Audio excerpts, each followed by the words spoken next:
Shalom saudara, saat ini kita berjumpa lagi dalam penelaan Alkitab untuk bersama membahas pertanyaan MTPJ Kemim atau menjabarkan trilogi pembangunan jemaat Gereja Masehi Injili di Minahasa tanggal 2 sampai 8 Februari tahun 2025. Pertanyaan ini berdasarkan dari Kitab Yesaya pasal 28 ayat 23 sampai ayat 29 dengan judul Kebijaksanaan Tuhan, tetapi juga di bawah tema mingguan Tuhan itu ajaib dalam keputusan dan agung dalam kebijaksanaan. Pertanyaan untuk diskusi yang pertama. Apa bentuk hikmat yang diajarkan oleh Allah menurut Yesaya pasal 28 ayat 23 sampai ayat 29? Hikmat dalam bahasa Inggris wisdom, dalam bahasa Ibrani hokmah, artinya adalah pengetahuan, tapi juga kesaktian, kebijakan, dan kearifan.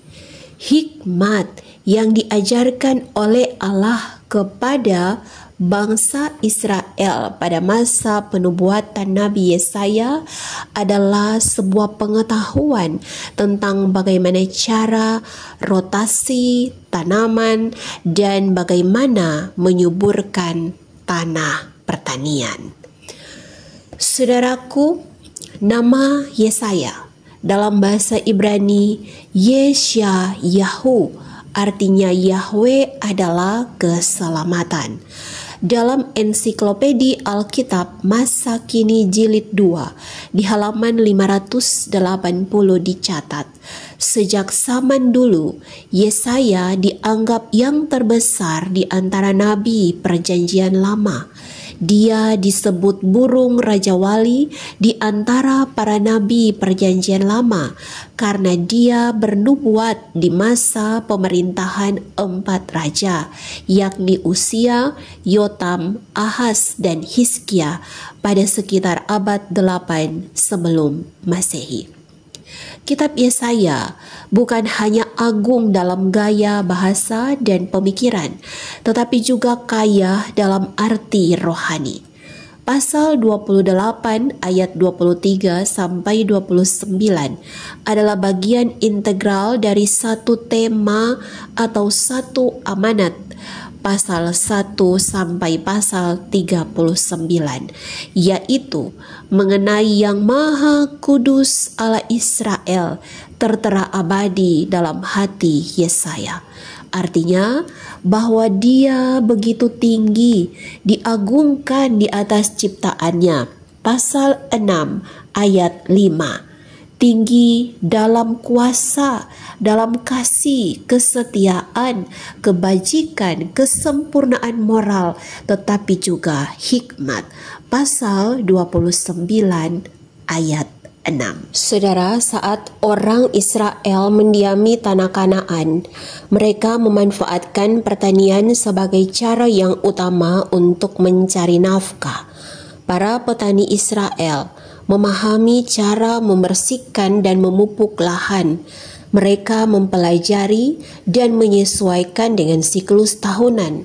Mereka juga menyesuaikan tanaman terbaik sesuai kondisi tanah, apakah bukit berbatu, tanah yang subur, dan daerah semi tandus.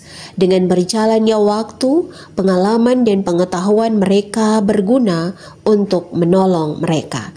Namun dicatat dalam Ulangan pasal 11 ayat 10 sampai ayat 17 bahwa pengetahuan dan pengalaman mereka atau dikatakan panen raya tergantung pada bagaimana orang-orang Israel menaati perintah-perintah Allah. Saudara, ketika di Mesir, pertanian itu tergantung pada pengairan atau irigasi.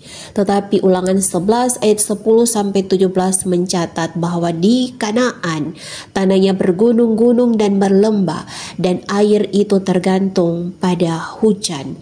Ketika Allah berjanji, Ia memelihara tanah itu dan Ia mengawasi dari awal sampai akhir tahun.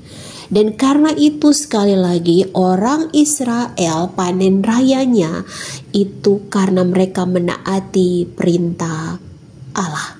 Terbukti bahwa hari Sabat mempunyai manfaat praktis untuk meningkatkan kesuburan tanah dalam jangka panjang.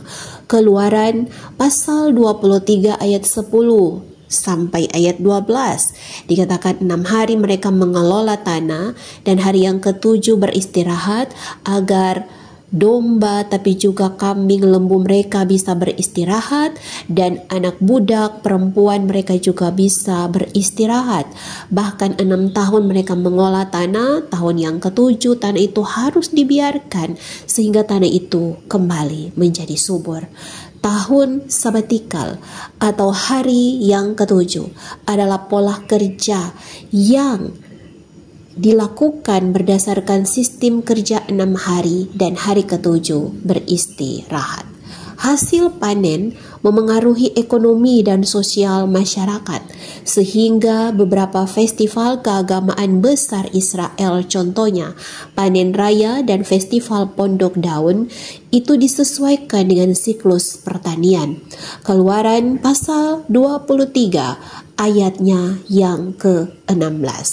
Dan karena itu hikmat yang diajarkan oleh Allah adalah tentang bagaimana mereka mengelola tanah, meningkatkan kesuburan, dan menanam tanaman yang tepat sehingga menghasilkan panen untuk memenuhi kebutuhan hidup mereka. Pertanyaan yang kedua, bagaimana bentuk kebijaksanaan gereja dalam menyelenggarakan pelayanan, pengajaran, dan penggembalaan bagi warga jemaat dalam konteksnya yang berbeda-beda? Yang pertama, visi Gemim adalah gereja yang kudus, am, dan rasuli. Dan karena itu Gemim melalui sinode bersinergi dengan pemerintah, tetapi juga lembaga adat ataupun organisasi-organisasi yang mendatangkan dan sejalan dengan visi Gemim. Misi dari Gemim adalah menghasilkan jemaat yang sungguh-sungguh mengalami pertobatan atau kelahiran kembali di dalam Kristus, dan juga membina jemaat untuk bertumbuh, berbuah seperti yang dikehendaki oleh Kristus. Sebagaimana hikmat yang diajarkan oleh Allah menurut Yesaya pasal 28 ayat 23 sampai 29, bahwa seiring berjalannya waktu dan dengan menaati perintah ketetapan Tuhan, maka gereja mendapatkan pengetahuan tentang bagaimana mengelola, menyelenggarakan pelayanan, mengajar, dan menggembalakan bagi warga jemaat. Seperti dicatat dalam Yesaya 28 ayat 23 sampai 29, bahwa tanah itu harus disuburkan terlebih dahulu, kemudian berhenti sejenak untuk kemudian menyiapkan bibit-bibit, kemudian ditanam. Dan karena itu, baik program pelayanan, pengajaran, dan penggembalaan memiliki tahapan-tahapan tertentu, metode, dan strategi yang kreatif, sehingga seperti Yesus meninggalkan 99 domba demi domba satu domba yang sesat, maka bagaimanapun itu pelayanan, pendampingan bagi jemaat agar mereka bukan merasa tersisihkan atau tidak diperhatikan, tetapi mereka merasa dirangkul untuk kemudian dibina, untuk kemudian dikasihi sebagai bagian keluarga kerajaan Allah. Demikian saudaraku membahas pertanyaan yang ada di MTPJ Gemim tanggal 2 sampai 6 Februari. Sampai baku dapat lagi di pembahasan selanjutnya. Damai di hati. Shalom.